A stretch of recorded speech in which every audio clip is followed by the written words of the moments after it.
Chelsea.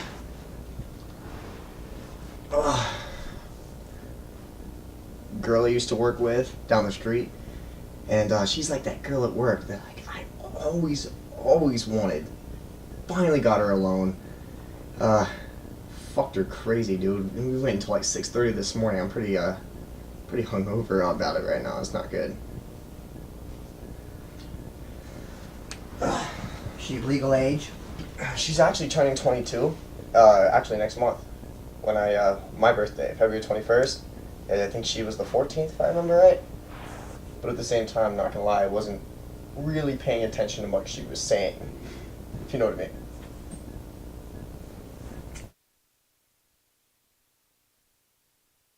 Safe sex is like, I don't know. Personally, I don't really like condoms too much. It takes away the sensitivity to that. Based on a study I did, they don't work too well anyways. So I use condom if girls are on birth control. Other than that, no. And how do you determine if a girl's on birth control? See, that's the thing. Females, they lie like crazy. You can never know. It's just like almost like instinctual. You know what I mean? Like I just kind of know. If she says, usually the girl that says she's on birth control without you asking is not on birth control.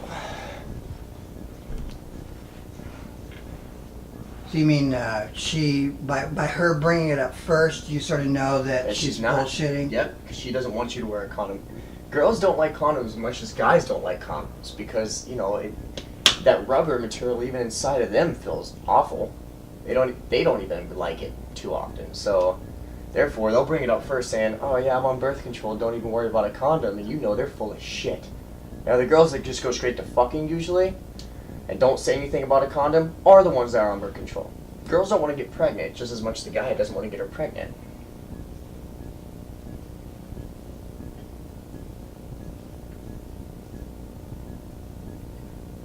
When's the last time you had a condom break? Man, last time I had a condom break was actually last year with my ex-girlfriend, and it freaked me out because she was 2 weeks late on her period, and I thought she was gonna get pregnant. When she got pregnant, I was in so much trouble. Could not deal with that at all. Well, what sort of relationship are you looking for? Right now, I'm not looking for a relationship at all. I'm trying to stay focused on my work, on my life. Too young to be worrying about a relationship right now. Then you bring on, you know, you got to deal with the other person's problems, the other person's financial anything. Like I just can't deal with it right now. I don't have time. Being single and worrying about yourself is a lot easier at this point in my life. What's the longest relationship you've ever had? 3 years. With the ex-girlfriend we were just talking about where the condom broke. So...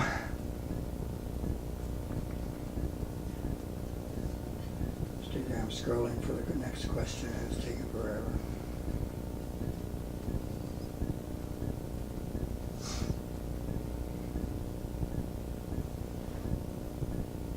What do you think the biggest mistake that men and women make in their relationships? moving in together. Period. You can have a relationship, be happy, but men and women need time apart. Period. Love them all you want, but sometimes you just need a little bit of time to yourself, and she or he needs time to themselves. Therefore, don't live together. Don't do it. It's like signing your fucking death stone, like you're done. As soon as you move in, it's over. Worst mistake. Period. What are the ideal points of a good relationship for you? The ideal points of a good relationship? Someone, trust. You have to have trust. That's point number one. If you can't trust the person that you're with, you should not be with them. Now, point number two. Got trust. Point number two would definitely be independence. The girl that I'm with has got to be independent. If she cannot go and do her own thing, or let me do my own thing and give me some fucking freedom, I can't be with her. Those are the two main points for me. End of story.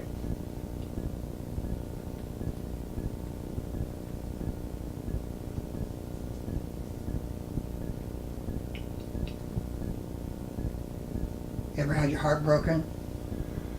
Yes. Same girl that I was talking about earlier, dated for 3 years. Her and I moved in with each other, just like I was talking about a second ago, telling you not to do. Moved in with each other and moved from LA back to Phoenix, and she ended up cheating on me with a 27-year-old bartender. A 27-year-old bartender that used to work at this restaurant there in Scottsdale. And it literally tore my heart out. It messed me up so bad that I ended up losing 50 pounds. I was sick. I was in bed for a month straight. I had never, ever felt pain like that before in my entire life. And that's also why I still state that I'm not looking for a relationship right now because of that. Women scare the crap out of me at this point in my life. Well, what is the thing that scares you the most about opening your heart to people?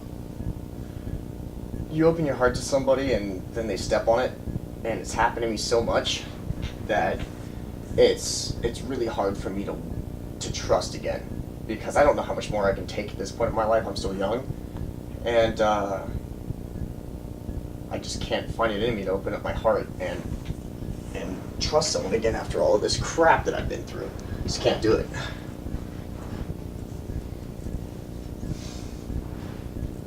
Tell me about your education. Well, graduated high school, top of my class, high school in Arizona. And then right out of high school, I went to a semester. I didn't want to go to university right away just because, been in school for 12 years. I'm like, okay, jumping straight to university, I'm not ready for that. I was ready to party. So I went to Scottsdale Community College at first and started my degree out there. I was going to go for psychology. Then I decided to take a whole year off of school.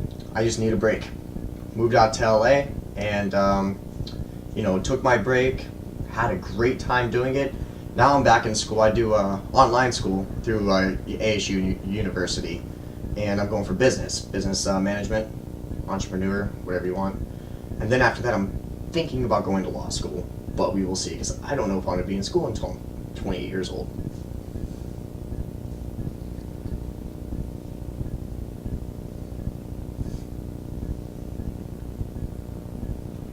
I wish the phone wouldn't lock up.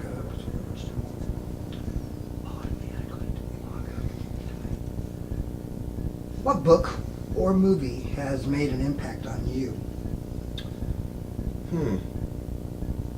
There's a book, A Child Called It. If you have not read this book, you need to go to the store right after you watch this and buy this fucking book. A Child Called It. That book had a big impact on my life, solely because I can relate to it. When you read it, it'll just shake your world. It'll wreck you. Because, you think that you have problems. I think I have problems. Go read this book and then see what problems, what kind of problems this particular person had to go through. Just even talking about it angers me. And it saddens me, the kind of things that this individual went through. So that had a big impact on my life, because after reading that book, it made me realize that there is nothing in my life that could be that bad compared to someone like that. There's always somebody that has it worse. Which makes me a very optimistic person today because of that book.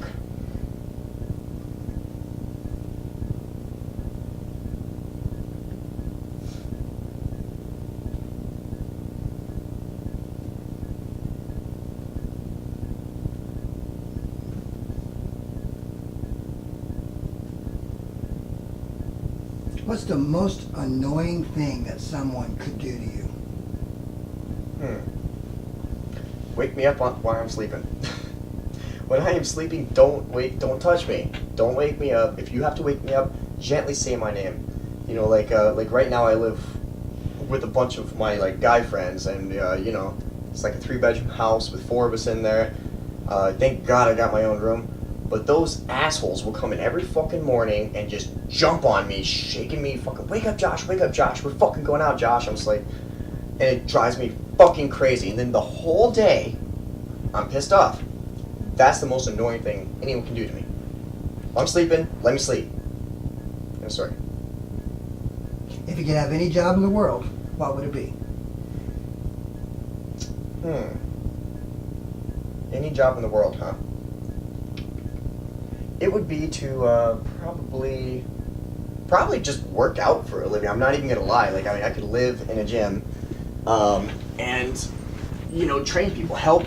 If I could have any job in the world, actually, it'd definitely be to be like the ultimate personal trainer, get paid a ton of money for it, and help America get fit. Because I don't know if you guys know this, but I just took a kinesiology course, and 42% of Americans are obese.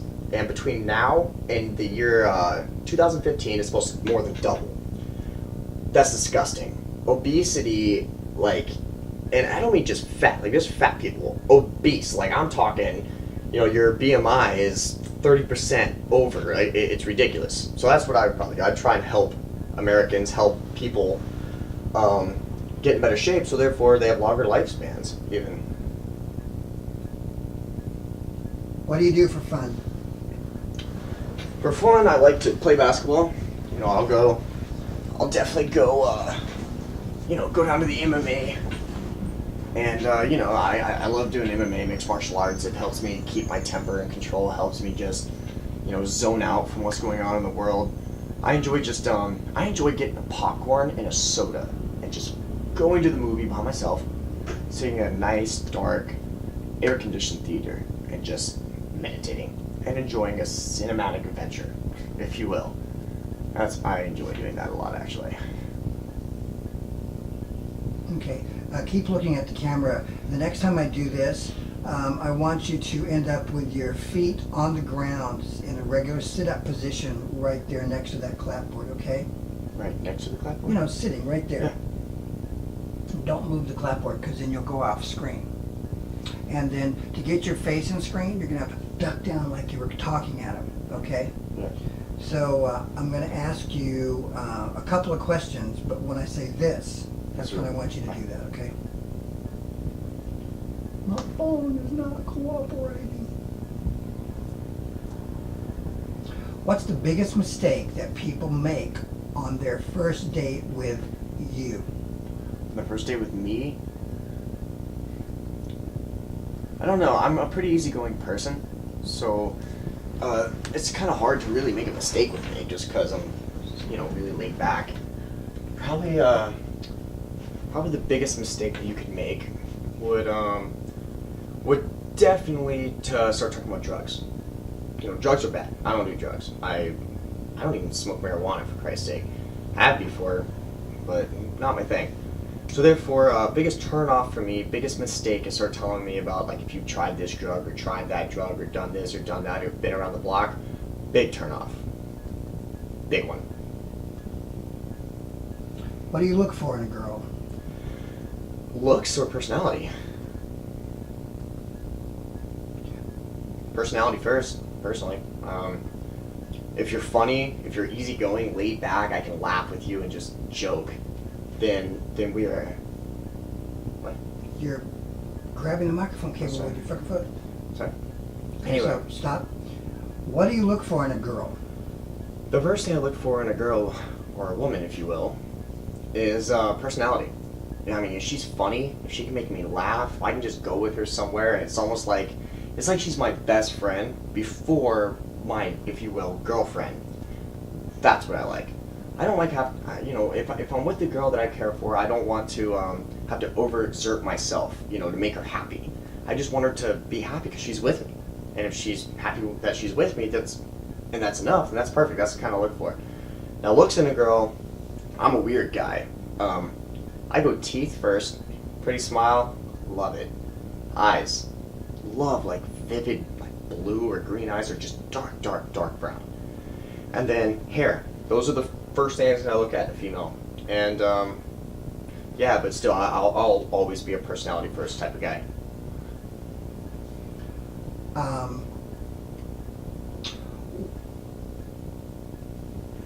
What was your major life-changing event? My major... Stop. Thank you. The camera is not on you, so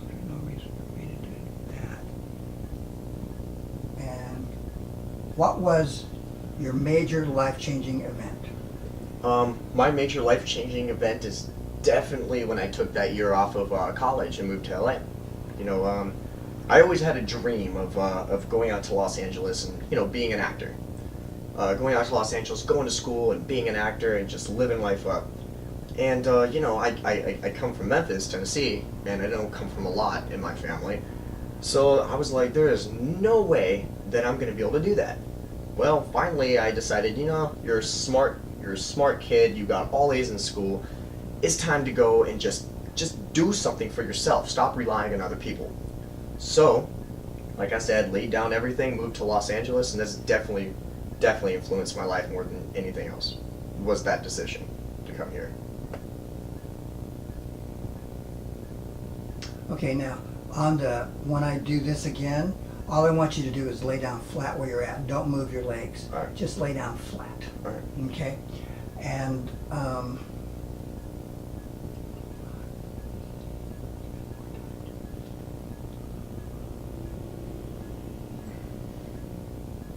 what's the weirdest thing about you? The weirdest thing about me is definitely. Oh man, what is the weirdest thing about me? There's so many. I'm such a weird fucking guy. I don't even know. Let's see. The weirdest thing about me is probably that I actually do. I am the guy that prefers to be in a relationship with somebody that cares about me over being single. Usually, you know, most people look at me or they meet me and they think that I'm like that happy-go-lucky, fuck everything I see guy that always will be single and I'm impossible to tie down. Well, I'm not. I actually prefer to have somebody there for me or someone I can be there for. And that's definitely weird. Because I'm so young. I don't even understand it. Are you cheap or thrifty? Cheap or thrifty? The hell do you mean by that? Cheap or thrifty? Thrifty. Definitely, because I'm sure as fuck not cheap.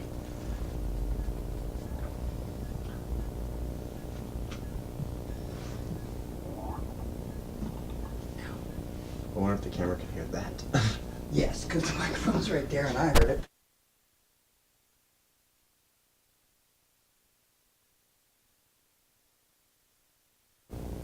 My eyes are usually, it depends on the direction I'm fucking her from. If I'm fucking her from the back, it's definitely on the small of her back. I don't know what it is, but a woman's back, like if it's like the little triangle. You just get to follow the triangle.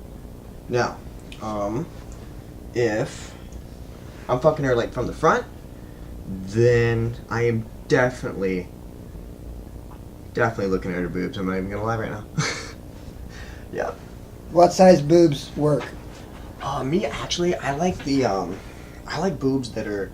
I hate the big ones. Like if you have ginormous boobs, I'm just not into that. Cause me, I like smaller, you know, fit girls, and so I go for like, you know, a B to a C, like 34, and I like them like together and plump.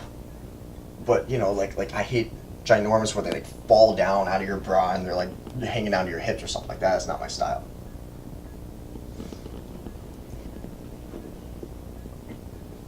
What sign are you? Pisces. What do you know about Pisces? Know for a fact they were dreamers. We're definitely friendly, and we're curious motherfuckers too.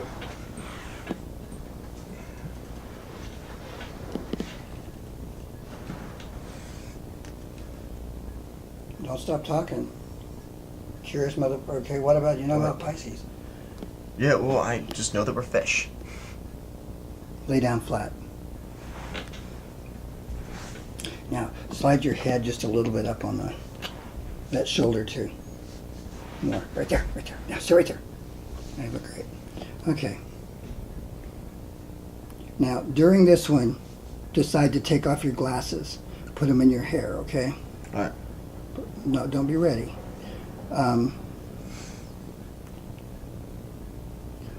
What's your most embarrassing situation? Oh man. All right. My most embarrassing situation has gotta be Oh my god. Okay, so this is gonna sound terrible, and I know that for some reason we keep on talking about sex on this video. But it was when I was in 8th grade, and I was in this professor's class. It was during science class, biology, and well, pre-biology, if you will. But anyway, so I was in class, and my girlfriend at the time started giving me head right in the middle of class. I didn't ask for it. I didn't know what was happening, but it happened. And my professor caught us. She was in the middle of giving me a head. The professor caught us, and the whole fucking classroom knew. And I was like, oh my god, that was like embarrassing but epic at the same time. But I could never go into that class the same. Every single time we went in, he made her sit on the other end of the room for the rest of the fucking year. I still remember when my dad had to come pick me up to the principal's office for that. He gets me he acts all pissed off in the office, like, you're a bad fucking kid. What are you doing? Blah, blah, blah. He gets me in the car and just pounds it. That's like, fuck yeah, dude. I will never, ever, ever forget that moment. My dad was just like, you were the fucking shit. You were definitely getting domed during school. And what's your name? Josh.